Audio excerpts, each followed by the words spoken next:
네, 오늘 하나님께서 주신 말씀 같이 좀 볼 텐데요. 요나서 4장 9절로 11절까지의 말씀 같이 좀 보겠습니다. 앞에 있는 화면이나 여러분들 주보 보시고 제가 9절, 여러분들이 10절, 11절은 같이 읽겠습니다.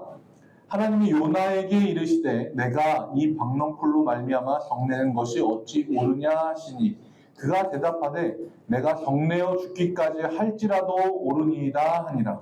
여호와께서 이르시되 내가 수고가 아니하였고 그를 아니하였고 하였다가 낙성에 하물며 이 큰 성읍 니느웨에는 좌우를 분별하지 못하는 자가 12만여 명이요 가축도 많이 있나니 내가 어찌 아끼지 아니하겠느냐 하시니라. 아멘. 제가 이게 손을 꼽아서 재보니까 제가 3주 만에 여기에 서더라고요. 네. 명절 전주에는 제가 휴가를, 네. 여러분들의 섬김과 또 사랑으로 휴가를 3일간 잘 보내고, 그리고 지난주에는 명절 연합예배 때 그래서 어썸몰에서 수요예배를 드렸는데요. 제가 올해 설 명절 때는 수요예배 전에 찬양 인도를 했었고, 올해 추석 때는 설교를 맡아서 이렇게 했는데, 제가 두 번 명절 다 나온 거잖아요. 근데 설 명절에는 진짜 적었어요. 진짜 적게 나오셨어요. 당일날이기도 했고, 그래서 너무 적게 나오셨는데, 이번 추석 때는 너무 많이 나오셔서 제가 깜짝 놀랐어요. 네. 너무 많이 나오셔서 깜짝 놀랐고, 그 와중에 저는 1교회 성도님들이 너무 많이 보여서 너무 놀래고 반갑고, 그 와중에 저희 신방사님도 두 분이 다 나오셨어요. 그래서 제가 속으로 이게 제가 하겠다고 그냥 자원을 해서 했지만 신방사님들까지 다 나오시니까 되게 죄송하더라고요.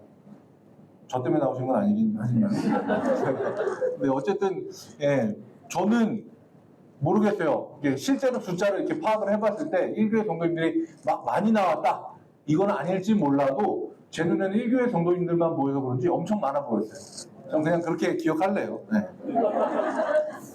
그래서 지난주에 수요일 날에 요나서 3장의 말씀을 같이 나눴거든요. 그래서 그거를 잠깐만 정리를 하고, 그리고 오늘 요나서 4장 이야기하고 마무리하도록 하겠습니다. 3장은요, 다시 물고기 뱃속에서 땅 위로 나온 이 요나에게 다시 하나님의 말씀이 임한 걸로 시작이 됩니다. 그래서 요나서 3장 1절을 보면은요, 여호와의 말씀이 두 번째로 요나에게 임하니라라고 되어 있어요. 그래서 이게 요나서 1장에 나와 있는 말씀하고 똑같아요. 요나서 1장에는 여호와의 말씀이 요나에게 임하니라라고 되어 있고, 3장에는 여호와의 말씀이 요나에게 두 번째로 임하니라라고 되어 있어요. 그래서 하나님의 말씀이 요나에게 두 번째 임한 것, 두 번째 다시의 기회를 준 게 이게 굉장히 큰 의미가 있거든요. 왜냐하면 니느웨라고 하는 그 성에 살고 있는 사람들도 죽을 수밖에 없는 사람들이었는데 하나님이 두 번째 살 수 있는 기회를 다시 주시는 거예요. 그래서 이 은혜를 먼저 입은 요나가 니느웨에 가서 두 번째의 은혜를 전하는 게 굉장히 의미가 있다라고 이야기를 나누었습니다. 그리고 요나는요, 니느웨 성에 가서 정성스럽게 최선을 다해서 열과 성의를 다해서 하나님의 말씀을 전하지 않았어요. 네. 걸어서 3일 걸리는 니느웨 성을 하루만 말씀을 딱 전했거든요. 정말 정이 없게 하나님 말씀을 전했어요. 그런데 하나님의 말씀은요, 이게 살아있고 운동력이 있어서 전하는 사람이 어떻게 전하든 그 말씀이 전도자의 입 바깥으로 나오는 순간 생명력을 가지고 움직이기 시작을 해서 그 니느웨 성에 있는 모든 사람들이 다 회개하는 놀라운 일이 일어났습니다. 이게 요나서 3장의 내용이었어요. 그리고 성 안에 있는 모든 사람들이 다 회개하고 나니까 하나님께서 이 니느웨를 향해서 결정을 내리신데 그게 요나서 3장 10절 말씀입니다. 하나님이 그들에게 행한 것, 곧 그 악한 길에서 돌이켜 떠난 것을 보시고 하나님이 뜻을 돌이키시사 돌이키사 그들에게 내리리라고 말씀하신 재앙을 내리지 아니하시니라 라고 합니다. 하나님의 뜻이 돌아섰어요.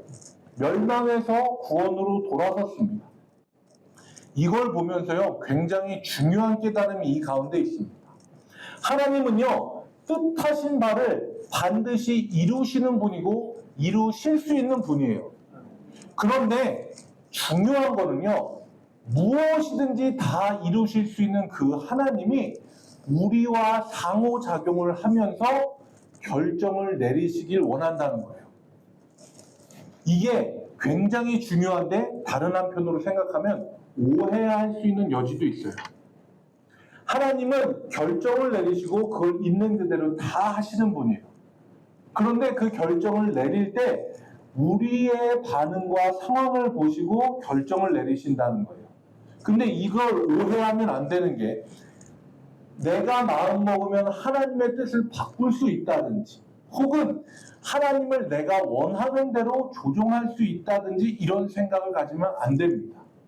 하나님이 우리를 배려해서 자기의 뜻을 돌이키시는 거지, 우리가 땡깡을 부린다고 때를 쓴다고 해서 하나님의 뜻을 내 마음대로 바꿀 수 있다는 얘기는 아니에요. 지난 시간에 이런 이야기를 나눴습니다. 요나가 외친 이야기예요. 니느웨가 40일이 지나면 멸망하리라. 근데 이 이야기는 40일이 지나면 니네 다 죽어 라는 이야기가 아니라, 이 40일이라고 하는 시간이 지나기 전에 하나님을 찾으면 살 수 있어 라는 이야기입니다. 하나님은 우리 뜻대로 움직이시는 분은 아니지만 하나님이 우리를 그만큼 많이 생각해 주셔서 우리의 반응을 보시고 우리가 회개로 돌아서면 하나님도 멸망에서 구원으로 뜻을 돌이키신다라고 하는 거예요. 요나는요, 하나님이 이런 분이라고 하는 걸 알고 있었을까요? 몰랐을까요? 하나님이 니느웨 사람들이 회개하면 돌이키실 거라는 걸 알았을까요? 몰랐을까요? 요나는 정확하게 알고 있었어요. 4장 2절 말씀이거든요. 이렇게 이야기해요. 사실 이게 번역이, 우리 성경 번역이 이렇게 되었지만 제대로 뜻을 읽으려면 제가 제일 위에 조금 다른 글씨로 써놓은 거를 나중에 읽고 두 번째 줄부터 읽으면 뜻이 잘 이해가 됩니다. 제가 읽어드릴게요. 주께서는 은혜로우시며 자비로우시며 노하기를 더디하시며 인애가 크시사 뜻을 돌이켜 재앙을 내리지 아니하시는 하나님이신 줄을 내가 알았으므로 내가 빨리 다시스로 도망하였습니다 라는 거예요. 이해되시죠? 요나는 하나님이 니느웨가 회개하면 돌이키실 거라는 걸 알고 있었기 때문에 다시스로 도망한 거예요. 자기가 가서 니느웨에 하나님의 회개를 선포하고 그들이 진짜 회개를 하면 하나님이 그들을 멸망시키지 않을 걸 자기가 아니까 그게 싫어서 내가 그래서 다시스로 도망갔습니다 라고 이야기하는 겁니다. 이 말씀을 보고요, 그리고 요나서 전체를 살펴보면요, 참 신기하고도 재밌고도 이상한 걸 하나 발견하는데, 그게 뭐냐면요, 요나서에 나오는 모든 사람과 모든 세상 모든 만물들이 다 하나님 앞에 순종해요. 딱 하나 빼놓고. 누구? 요나 빼놓고요. 굉장히 아이러니하면서 웃기면서 이상하면서도 이게 사실이에요. 요나서를 보면은요, 자연 만물이 하나님 앞에 순종해요. 요나가 배를 탔잖아요. 그때 뭐가 불어요? 큰 폭풍이 불고 바람이 불고 파도가 뒤집혀질 정도로 막 붑니다. 그래서 요나가 배 밖으로 던져지잖아요. 그리고 나서 또 뭐가 순종하냐면 물고기가 나타나서 하나님의 말씀에 순종해서 요나를 삼켜요. 그리고 소화도 안 시키고 3일 동안 가만히 있다가 토해내라 그러니까 토해요, 육지에. 그리고 나서 4장 뒷부분에 나오긴 하는데 박넝쿨이 자라기도 하고요. 벌레가 그 박넝쿨을 쏘아서 죽여버리기도 하고 동풍이 불어서 그걸 날려버리기도 해요. 세상 자연 만물 모든 게 다 하나님 앞에 순종합니다. 그뿐만이 아니라 이방인이었던 배 선원들도 하나님을 알고 순종하고요. 그리고 니느웨의 그 악한 일을 행하던 백성들까지도 하나님의 말씀을 듣고 순종해서 회개를 해요. 그런데 단 하나, 한 놈이라고 하면 안 되죠. 네. 한 분, 네. 딱 한 사람만 순종을 안 해요. 누구요? 하나님의 선지자인 요나가 순종을 안 해요. 그래서 이 요나서가 드러내고 있는 뜻은 굉장히 분명해요. 겉으로 보면 이방 민족 선교를 이렇게 해라라는 이야기처럼 보이지만 사실 그렇게 쓰여진 게 아니에요. 믿는 사람이 믿지 않는 사람들을 보고 어떤 마음을 가져야 하는지 알려주는 게 요나서예요. 하나님의 마음을 가지고 하나님의 눈을 가지고 그 사람들을 바라봐야 되는데 요나는 전혀 그러지 못했어요. 하나님의 마음을 알고 있으면서도 외면했고요. 알려고 애쓰지도 않았고 하나님이 알려주셔도 그걸 있는 힘을 다해서 거부했었던 사람이에요. 그런데요, 진짜 이상한 게요. 이 요나는요, 하나님 앞에 간절함으로 기도했었던 사람이에요. 요나 2장 기억하시죠? 요나 2장, 요나가 물고기 뱃속에 들어갔을 때 거기에서 믿음의 고백을 하잖아요. 하나님, 사람이 살고 죽는 것이 하나님 뜻에 달려 있습니다. 믿음의 고백을 하면서 거기에서 아마 정말 깊은 기도를 하나님께 드렸을 거예요. 그런데요, 요나는 달라진 게 없어요. 이 사실은요, 성경 곳곳에서 우리가 볼 수 있는데요. 가인과 아벨 아시죠? 가인과 아벨, 형 가인이 동생 아벨을 죽이잖아요. 인류 최초의 살인자가 돼요. 그런데 그 살인을 저지르기 전에 가인이 했었던 행동이 뭔지 아세요? 하나님 앞에 예배드리는 사람이었어요. 하나님 앞에 예배드리는 거, 하나님 앞에 기도하는 거, 그걸로 내가 내 마음을 바꿀 수 없어요. 정말 내 마음을 바꿀 수 있는 건 뭐냐면 하나님의 마음을 내 속에 품는 거예요. 하나님의 마음이 내 속에 품어지면은요, 사람들을 보는 눈이 달라지고요. 그 사람들에게 하나님의 말씀을 전할 때도 니느웨가 3일 거리인데 하루 동안, 요나가 하루 동안 달립니다. 니느웨가 40일이면 내가 가버리는 이런 게 아니라 정말 정성을 다해서 여러분들 지금 회개하지 않으면 하나님이 여러분들에게 멸망을 주십니다. 여러분들 빨리 돌아서세요. 정성을 다해서 얘기하는 그런 마음을 갖게 됩니다. 기도도 예배도 그 안에 하나님의 마음을 품지 않고 있으면요, 기도와 예배는 사실 어떻게 보면 우리에게는 그렇게까지 우리의 삶을 바꾸는 중요한 키가 되지 않을 수도 있어요. 정말 중요한 거는요, 하나님을 만나고 하나님의 마음이 우리 가운데 심겨지는 거예요. 그래서요, 베드로는요, 장로들에게 이렇게 권면을 합니다. 베드로전서 5장의 말씀인데요. 너희 중에 있는 하나님의 약물을 쉬되, 요 진한 글씨만 읽을게요. 억지로 하지 말고 자원함으로 하며 기꺼이 하며 라고 이야기합니다. 하나님의 마음을 품으면요, 우리가 무슨 일을 하든지 이런 마음으로 하게 되는 거예요. 사람들 섬길 때도요, 억지로 하는 게 아니고요, 자원함으로 하고 기꺼운 마음으로 하는 겁니다. 하나님의 마음이 여러분 가운데 심어져서 여러분들의 삶의 모든 순간 이 마음이 여러분들 가운데 있는 우리 장자일교회 성도님들이 되시길 축복합니다. 요나는요, 전도자, 선지자라고 생각을 하고 4장을 보면은요, 요나의 말과 행동은 굉장히 이상해요. 전도자, 선교하는 사람, 하나님의 말씀을 전하는 사람이 가장 기쁜 순간이 언제일까요? 아마 전도해보신 분들은 아실 거예요. 한 사람을 위해서 계속 기도하고 그 사람에게 하나님 말씀을 전하고 어떻게 해서든지 그 사람이 함께 교회를 나왔으면 하나님을 믿었으면 하고 전했는데 어느 순간 그 사람이 그래, 나도 교회를 나가봐야지. 야, 교회 나와서 말씀을 들어보니까 하나님 계신 것 같아. 내가 믿어지고 내 속에 믿음이 생긴 것 같아. 이렇게 이야기하고 돌아서는 걸 보면은요, 마음속에 얼마나 큰 기쁨이 있는지 몰라요. 그런데 요나는요, 자기가 정말 성의 없게 하나님 말씀을 전한 그 니느웨에서 회개 역사가 일어나잖아요.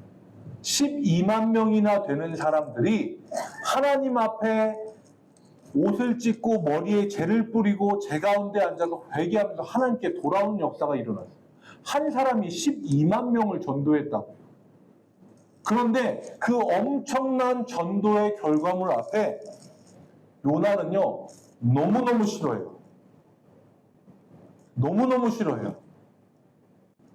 성경에 보면 내가 성질을 내다 죽더라도 내 생각이 옳고 난 이게 싫습니다라고 이야기해요.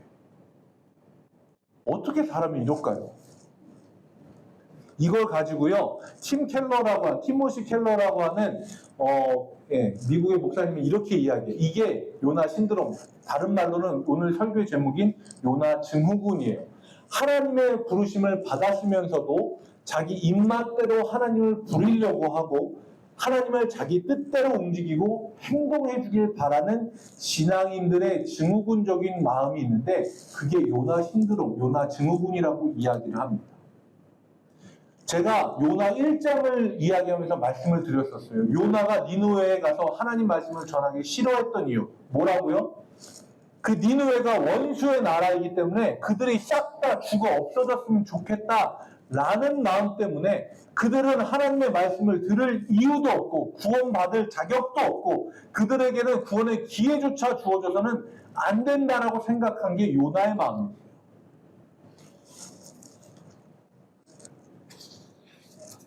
그런 마음이요, 혹시나 우리에게도 있지는 않은지 돌아봐야 됩니다. 그런 분들이 있어요.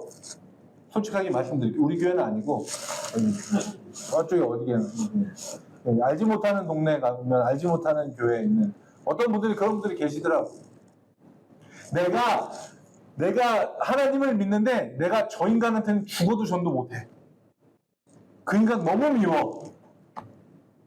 그런 사람들이 있더라고요. 우리는 아니에요. 우리 아니에요. 딴 동네 얘기니까 그냥 들으시면 돼요. 네. 요나는요, 하나님의 말씀을 하루 동안 정말 성의 없게 전한 다음에 니느웨 바깥으로 나와서요, 초막을 치고 이제 니느웨에서 무슨 일이 일어나는지를 지켜보고 있습니다. 왜 지켜보겠어요? 내가 말한 대로 하나님이 해주길 바라니까 그걸 보고 있는 거예요. 12만 명 하나도 안 중요해요. 그 사람들 앞에서 내가 거짓말쟁이가 안 되는 게 요나한테는 제일 중요해요. 그래서 거기에서 시위하듯이 지켜보고 있는 거예요. 하나님 날 보고 있으니까 저 사람들한테 멸망 내려주세요. 얘기한 대로 저 사람들 멸망시켜주세요 하고 초막치고 난 그거 구경해야지. 저 원수들이 하나님이 하늘에서 내려준 불덩이 속에 타준 놈을 내가 꼭 봐야겠어 하면서 그 자리에 앉아있는 거예요. 얼마나 마음속에 미움이 가득한 상태로 그렇게 앉아있어요.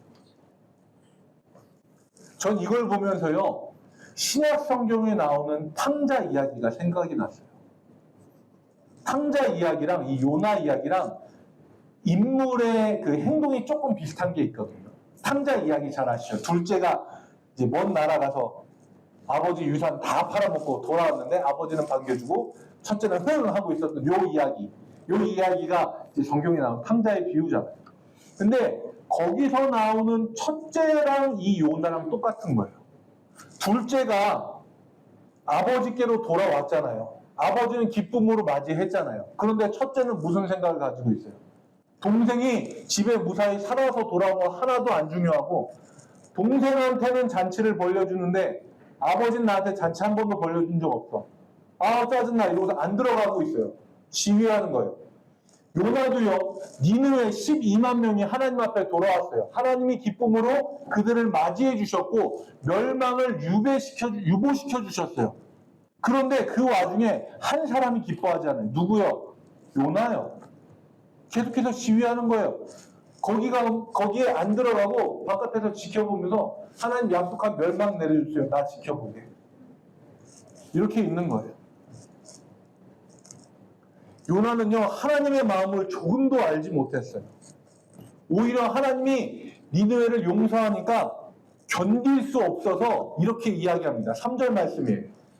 여호와여 원하건대 이제 내 생명을 거두어 가소서.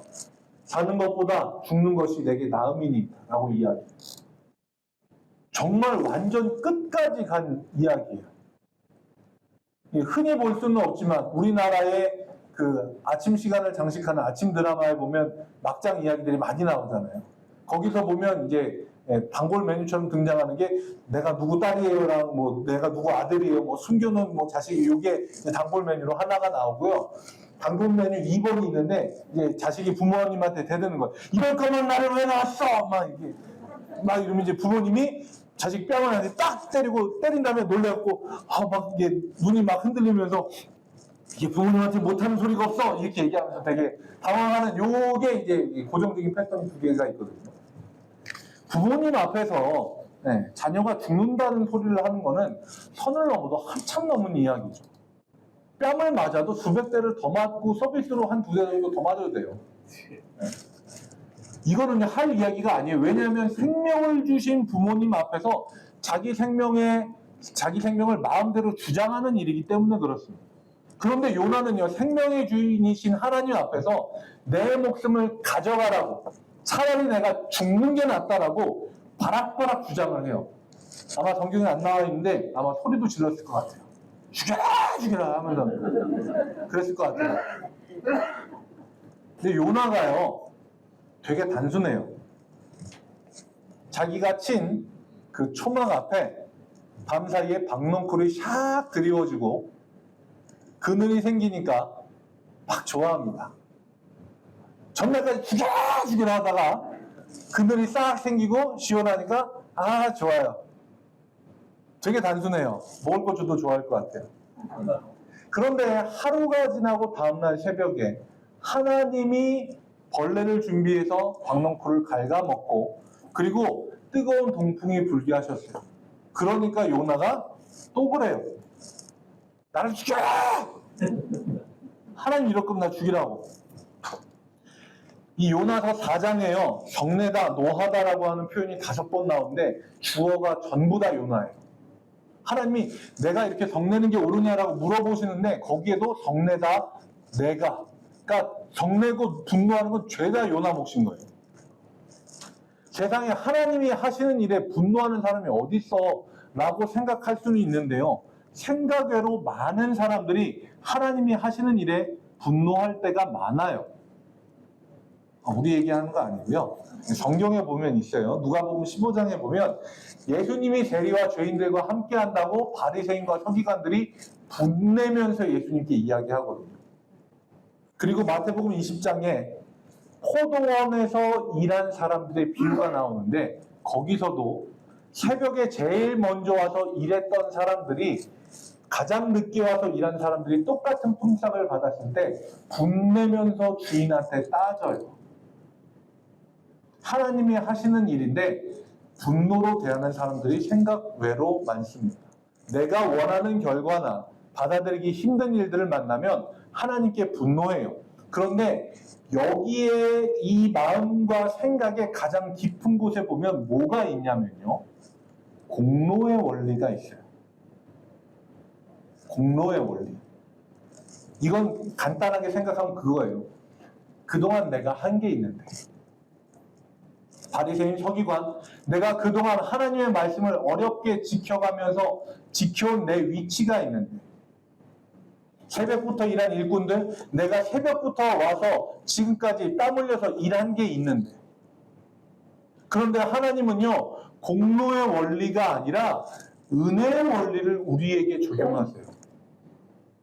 공로를 쌓아서 하나님 앞에 나아간다? 아니요, 전혀 그럴 수 없어요. 니느웨에 있는 사람들, 그 사람들이 대단한 일을 해서 공로를 쌓아서 옆에 있는 사람들을 도와주고 착하고 선한 일 많은 일에서 구원받지 않았어요. 그들은 하나님 앞에 나와서 울부짖으며 회개한 거 하나밖에 없는데 하나님이 그들을 구원해 주셨어요. 이게 은혜의 원리예요. 예수님 십자가 그 옆에 달려 있었던 강도, 그 사람이 한 게 뭐가 있어요? 그 사람은 숨이 끊어지기 직전에 예수님께 이야기한 게 전부예요. 당신의 나라에 들어가실 때 나를 기억해 주십시오. 그런데 예수님이 이야기하시잖아요. 내가 오늘 나와 함께 낙원에 있으리라. 그게 은혜의 원리 아닙니까? 공로의 원리로는요. 우리 중에 그 누구도 한 명도 구원받을 수 없어요. 그런데 은혜의 원리로 들어가면 하나님 앞에 나아가서 구원받지 못할 사람은 단 한 명도 없는 줄로 믿습니다. 요나는요, 자기의 분노가 정당하다고 하나님께 주장을 해요. 이 박넝쿨이 있다가 사라진 거 내가 너무너무 화가 나고 내가 참을 수가 없어요. 근데 하나님이 이렇게 이야기하세요. 네, 말씀 좀 보여주세요. 네, 요거 좀 넘겨주시고. 내가 죽어도 아니하였고 재배도 아니하였고 하룻밤에 났다가 하룻밤에 말라버린 이 박넝쿨을 아꼈거든. 내가 공로 쌓은 게 하나도 없다는 거예요. 하물며 이 큰 성읍 니느웨는 좌우를 분별하지 못하는 자가 12만여 명이요 가축도 많이 있나니 내가 어찌 아끼지 아니하겠느냐라고 이야기하십니다. 하나님은요 이렇게 얘기하시면서 요나에게 전하고자 했던 건 뭐냐면요, 내 마음을 좀 알아줘요. 네 마음대로 나를 움직이고 조종하려고 하지 말고 내 마음을 좀 알아줘. 요나가 이 말씀을 듣고요, 하나님의 마음을 깨달았을까요? 4장이 11절까지 있는데요. 11절까지 끝까지 다 살펴봐도요, 우리는 요나가 하나님의 마음을 알았다든지 하나님께 잘못했다고 회개하는 내용은 나오지 않아요. 나오지 않습니다. 그리고 이 결론은요, 제가 아까 이야기했었던 탕자의 비유에서도 똑같아요. 잔치에 들어가지 않은 첫째에게 아버지가 나와서 권면을 하는데요, 내 동생이 죽었다가 살아났고 난 그것이 너무 기쁘고 넌 내 곁에 항상 있으니까 그것으로 충분하지 않냐? 나와 같이 들어가서 이 잔치를 즐기자라고 이야기하시는데 결론이 안 나와요. 첫째가 그 잔치에 들어갔는지 아니면 끝까지 버팅기고 섰는지. 한국 사람으로 이런 결론 굉장히 답답하거든요. 한국 사람들은 결론이 빡 나야 돼요. 네. 하늘에서 번개가 내려서 누구 하나를 치든 뭐 어쨌든 결론이 빡 나야 되는데 한국 사람은 이런 열린 결말을 굉장히 좋아하지 않아요. 그런데요, 이 열린 결말이 우리에게 주는 의미가 있어요. 요나서 마지막 11절 말씀을 보면은요, 이렇게 끝나잖아요. 내가 어찌 아끼지 아니하겠느냐라고 끝나요. 근데 저는 이 말씀이 물론 하나님이 엄청나게 아끼신다라는 뜻도 있지만 이 질문을 지금 우리한테도 던지시는 것 같아요. 내 마음속에 저 사람은 절대 안 돼. 내가 저 인간한테는 죽어도 하나님 말씀 절대 안 전해. 근데 그런 마음을 갖고 있는 사람들에게 하나님이 이야기하시는 거예요. 내가 그도 어찌 아끼지 아니하겠느냐. 요나서는 질문으로 끝이 났어요. 우리는 요나가 하나님께 대해서 어떤 마음을 가지게 됐는지 알지 못하는 것처럼 보이지만요, 사실 우리는 이 요나서를 보면서 이미 요나가 어떤 마음의 결론을 내렸는지 알고 있습니다. 왜냐하면은요, 이 요나서에 기록된 모든 내용들을 요나 외에 다른 누가 알고 기록할 수 있었을까요? 요나가 이 글을 남기는 이유는요, 자기에게는 굉장히 부끄러운 고백처럼 쓰여진 이야기이지만 이 글을 읽는 사람들이 나처럼 편협한 마음을 갖지 말라고 기록하여 남겨둔 것일 겁니다. 요나의 그 편협했던 마음을 우리는 반면교사 삼아서 때를 얻든지 못 얻든지 하나님의 말씀을 듣고 변화가 일어나든지 일어나지 않든지 하나님의 말씀을 지혜롭게 전하고 아름다운 열매를 많이 풍성하게 맺고 나중에 하나님 앞에 그 아름답고 풍성한 열매를 자랑스럽게 드릴 수 있는 우리 장자의 교회 모든 성도님들이 되시길 주님의 이름으로 축복합니다. 함께 찬양하겠습니다.